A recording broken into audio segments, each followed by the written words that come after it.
বাংলাদেশের চায়ের রাজধানী শ্রীমঙ্গল। চা বাগানের আঁকাবাঁকা পথ ধরে হেঁটে গেলে মাটির গন্ধ আর পাতার সুবাসে ভরে ওঠে মন। যতদূর চোখ যায় সবুজের সমারোহে ঢেকে আছে পাহাড়ের ঢাল। সিলেটের প্রাণকেন্দ্রে শান্তি আর আধ্যাত্মিকতার প্রতীক হজরত শাহজালালের পবিত্র মাজার। এখানে এসে মনে হয় ব্যস্ততার শহরের ভিড় মিলিয়ে গেছে, থেকে গেছে শুধু দোয়া, তসবির সুর আর প্রশান্তির ছোঁয়া। সারা বছর মাজারের সামনে এমন মেলা আর উৎসব মুখর পরিবেশ লেগেই থাকে। মাজারের সামনের এই দোকানগুলোতে পাওয়া যায় সিলেটের বিখ্যাত চা পাতা সহ বিভিন্ন রকমের খাবার দ্রব্য এবং অন্যান্য জিনিসপাতি। পাহাড়ের বুক চিরে নেমে আসা স্বচ্ছ পানি, যার বুকে ছড়িয়ে আছে অসংখ্য সাদা পাথর। বর্ষার দিনে পাহাড়ি ঝর্ণার পানিতে ধুয়ে যায় পাথরগুলো, আর রোদ পড়লে জলে ঝিকিমিকি করে ওঠে হীরের মতো আলো।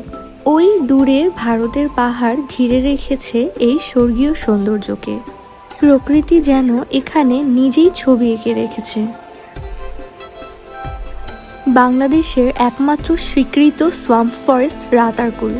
বর্ষার সময় পুরো বন ডুবে যায় স্বচ্ছ পানিতে, আর নৌকায় চড়ে ঘুরতে ঘুরতে মনে হয় আপনি যেন পানির উপরে ভাসমান কোনো স্বপ্নরাজ্যে চলে এসেছেন। গাছের শেকড় পানির নিচে, ডালপালা আকাশ ছুঁয়েছে, আর পাতার ফাঁক দিয়ে সূর্যের আলো খেলা করে। এ যেন এক সোনালি জাদু।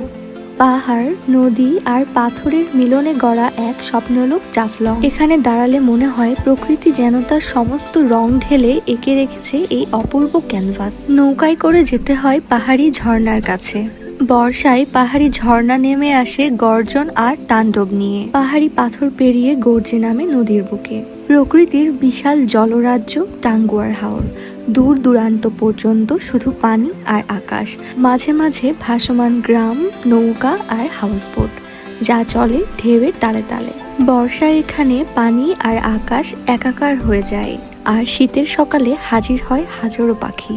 প্রকৃতির সকল সৌন্দর্য এই হাওরে উপস্থিত। প্রাকৃতিক এই অভয়ারণ্যে নতুন এক মাত্রা যোগ করেছে দূরের ওই পাহাড়গুলো। তাই প্রতিদিনের ব্যস্ত জীবনটাকে আরেকবার রিস্টার্ট দিতে ঘুরে আসতে পারেন সিলেট থেকে।